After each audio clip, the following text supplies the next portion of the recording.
बोलो विष्णु भगवान की जय। फाल्गुन मास के शुक्ल पक्ष की एकादशी का नाम है आमल एकादशी। तो मानधाता जी ने कहा, हे वशिष्ठ जी, अगर आप मुझ पर कृपालु हैं तो ऐसी कथा कहिए जिससे हमारा उद्धार हो जाए। तो ऋषिराज वशिष्ठ जी ने कहा कि हे नरेश, मैं एक ही ऐसी एकादशी उपवास की कथा तुमसे कहता हूँ जो सर्वोत्तम एवं मोक्षदायिनी है, जिसको आमल की एकादशी कहते हैं। इस उपवास के फलस्वरूप सब प्रकार के पापों का नाश हो जाता है।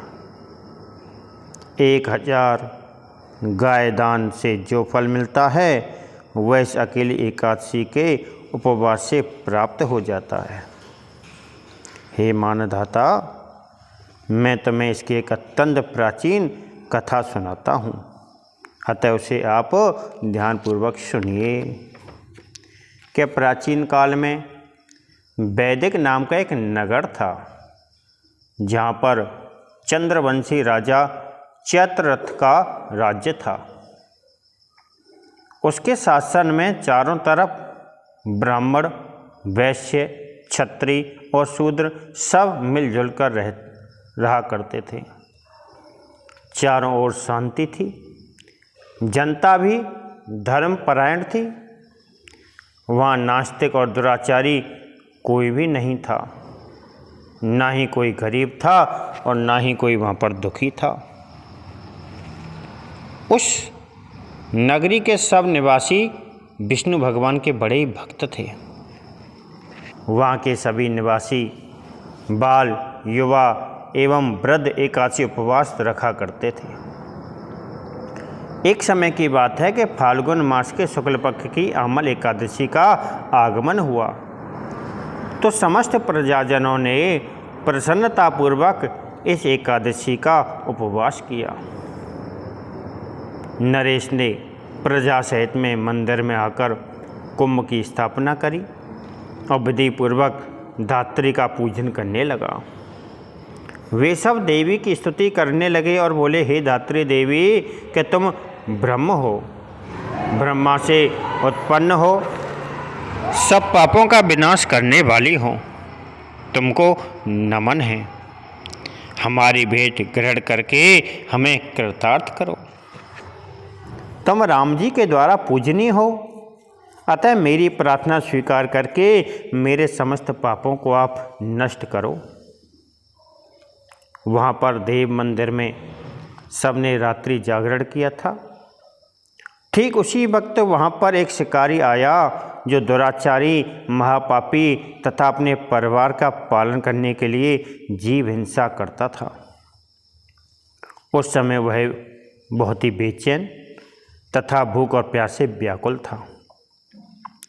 भोजन प्राप्त होने की आशा के लिए वह मंदिर में एक कोने में जाकर बैठ गया।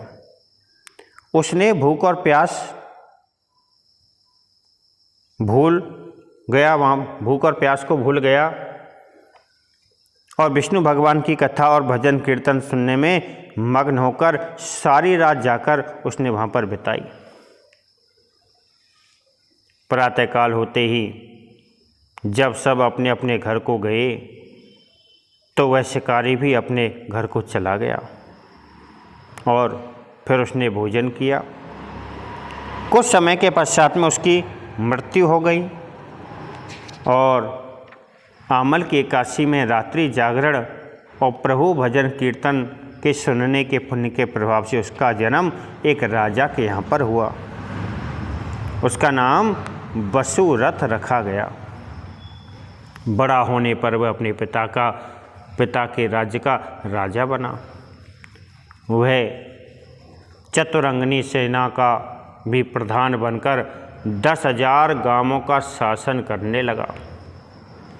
वह सूर्य के समान तेजस्वी, चंद्रमा के समान क्रांतिवान, धन धान से परिपूर्ण और विष्णु भगवान की तरह वीर गंभीर बना हुआ पृथ्वी के समान क्षमाशील था। वह अत्यंत सत्यवादी, कर्मवीर तथा प्रभु का भक्त था। वह प्रतिदिन दान देता था और प्रजा का पुत्र की तरह पालन करता था। एक दिन नरेश जब जंगल में शिकार खेलने के लिए गया तो देवयोग से वह रास्ता भूलकर इधर उधर भटकने लगा। अंत में थककर एक वृक्ष के नीचे विश्राम की अवस्था में आकर लेट गया और उसे वहाँ पर नींद आ गई। उसी समय कुछ पहाड़ी डाकू वहाँ पर आए और डाकुओं के सरदार ने जब राजा को उस नींद में देखा तो वह सब मारो मारो बोलते हुए राजा पर टूट पड़े। वह डाकू कहने लगा कि इस दुष्ट राजा ने मेरे बंधु बांधवों, माता पिता तथा परिवार के जनों को तथा सभी संबंधियों को मारा था और राज्य से उनको निकाल दिया था।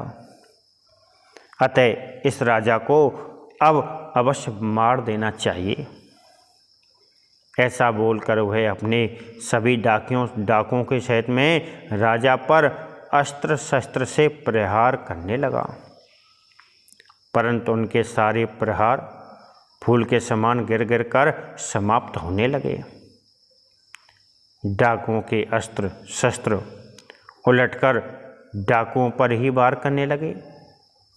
वे सब डाकू मूर्छित होकर गिर पड़े और उसी अवस्था में राजा के सुप्त शरीर से एक अत्यंत ही दिव्य देवी प्रकट हुई।